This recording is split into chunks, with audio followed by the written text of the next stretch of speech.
শিলিগুড়িতে আগ্নেয়াস্ত্র সহ দুজনকে গ্রেপ্তার করেছে।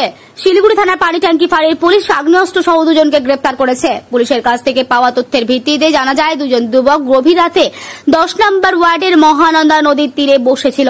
মঙ্গলবার ভোর রাতে পানি ট্যাঙ্কি ফাঁড়ির পুলিশ ভ্যানে টহল দেওয়ার সময় যুবককে দেখে। পুলিশ ধরে ফেলে তাদের। জিজ্ঞাসাবাদে কথায় অসঙ্গতি পাওয়া গেছে। এরপর পুলিশ তাদের দুজনকে তল্লাশি করে এবং তল্লাশির সময় গৌতম বিশ্বাস ও পঙ্কজ তালুকদার নামে দুই যুবকের কাছ থেকে উদ্ধার হয়েছে বন্দুক এবং আগ্নেয়াস্ত্র, কিছু কার্তুজও।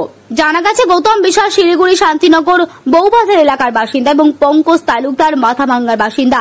তিনি পেশায় একজন রিক্সা চালক এবং শিলিগুড়ির দুর্গানগরের একটি বাড়ি ভাড়া নিয়েছেন। গ্রেপ্তারকৃত গৌতম বিশ্বাসের কাছ থেকে একটি বন্দুক এবং পঙ্কজ তালুকদারের কাছ থেকে কার্তুজ উদ্ধার হয়েছে। পুলিশের সন্দেহ দুজনই কোনো অপরাধের পরিকল্পনা করছিল। গত রাতে শিলিগুড়িতে কিছু অপরাধমূলক কর্মকাণ্ড চালাতে চেয়েছিল। ধৃত দুজনকে আজ শিলিগুড়ি আদালতে পেশ করা হয়।